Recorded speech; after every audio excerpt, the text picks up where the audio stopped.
Hey guys, welcome back to our channel. My name is Crystal and this is Letters to Baby Chavez.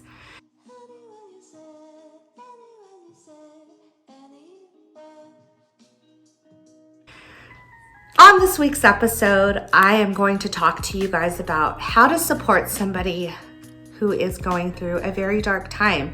With my journey especially, I'm going through infertility related issues, and the topic around how can I be there for you? How can I support you?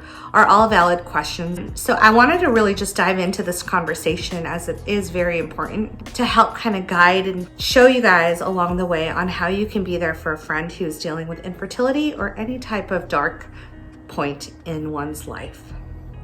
Let's jump in.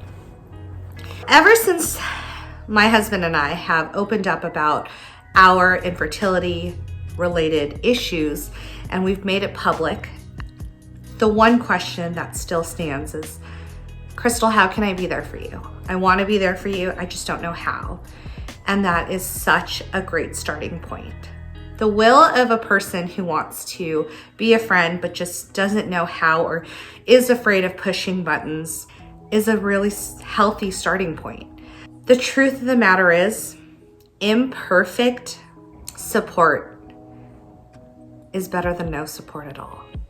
So I think that we as a society are always so quick to come up with tactics as to ease someone's pain and suffering with advice, ease somebody's issues or concerns with vocalized feedback. But that's not always the case. If you want to be there for somebody who's going through a dark time, you have to show up. You have to be there. And when I talk about being there, I'm talking about giving them space, giving them, a platform in which you are able to inform someone, hey, I'm here for you.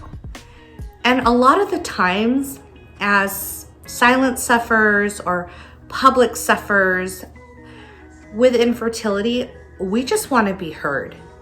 We're not necessarily looking for feedback as to, what do you think? What are your thoughts surrounding my infertility journey? It's not always like that. We're looking for people who are willing to just lend an ear, a shoulder to cry on, people who are just there for us. The common question that's presented to me, hey, how do I be there for you? I want to be there, but I just don't know how. What do you need?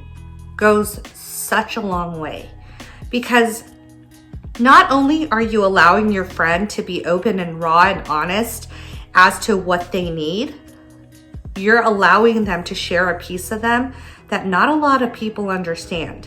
I think it is great that a community of friends and family can come together and say, let me be there for you. And some things that I've told my friends is, I want to be included. I still want to be included. To baby showers, to birth announcements, to, baby's first birthday parties, whatever the case is. Although those things are very triggering, I still want to be part of the group. I still want to feel like I have a place in someone's life, regardless of how much they're progressing versus where I'm at. I think that it is important to not shun your friend who's going through a dark time, but include her and leave it up to that person to make the decision on whether or not they can show up to things. One thing that I've learned in this journey is that infertility is extremely isolating. It's extremely sad and dark and lonesome, and one can feel a mass of emotions along their own personal journey. And the one thing with infertility is nothing is ever promised. Nothing is ever guaranteed. So when a person has a tribe behind them who is rooting for them, even if it's at a mile's distance, who is, showing up, holding space, and just presently, above all else, there for that person, that goes such a long way. And speaking from somebody who's suffering with infertility, I need all of my friends in my corner. Have I lost friends along the way? Sure. For differences in opinions and ways in coping. And it's important to realize that during this whole journey with infertility, people will come into your life in seasons. And I've learned that as growing into adulthood. Your best friend that you started off in kindergarten might not be your best friend that you end with as an adult, and that's okay. But every single person that you meet along the way brings some sort of value, brings some sort of lesson, brings some sort of motivation or progress in one's life, and we have to appreciate that lesson. We have to appreciate that person for that season that they entered in one's life. It's unfortunate to say that I have lost friends along this journey, whether it's their uncomfortableness around my disease or their season ran out. I can only focus on the things that I can control. Things that are out of my control and things that just don't serve a greater good or purpose in my life, I have to learn how to just back off from it.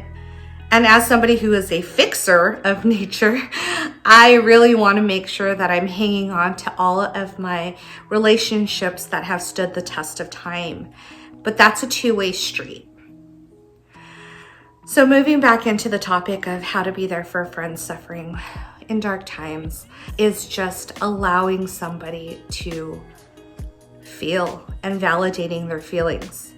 I really wish that this wasn't a topic of conversation. I really wish that it was all kumbaya and easy breezy, but it's not. And we have to understand that people are going to feel and people are going to be entitled to those feelings on both sides. And I think that a friend who is going through a dark period in time is a friend who needs the most support. It's as simple as picking up the phone and calling. Just saying, hi, how are you? How are your protocols going? Where are you at in your cycle?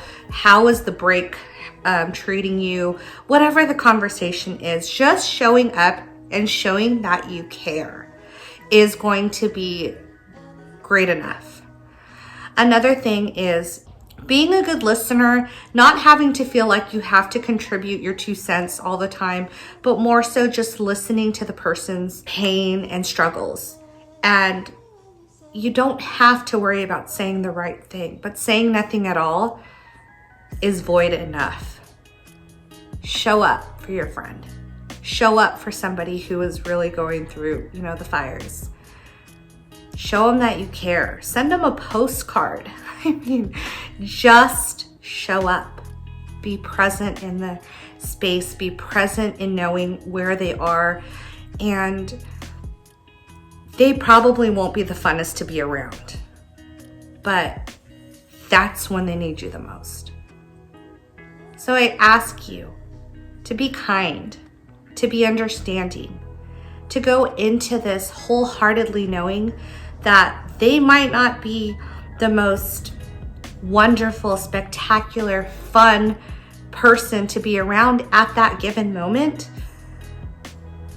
but I challenge you to put yourself in their shoes, even if it's just for a minute of time. These are a few things that you guys can do to help somebody and aid them in assisting with their dark times in life. With me in my infertility journey, I love my tribe. I found them, I hold on to them, I embrace them, and I wholeheartedly am so grateful to have them in my corner, rooting me on, even if it's from afar. So I hope that you guys enjoyed this. And if you haven't already, please make sure to like, share, and subscribe with anybody who you would think this would be beneficial for. As always, guys, thank you for tuning in, and we will talk soon. Bye, guys.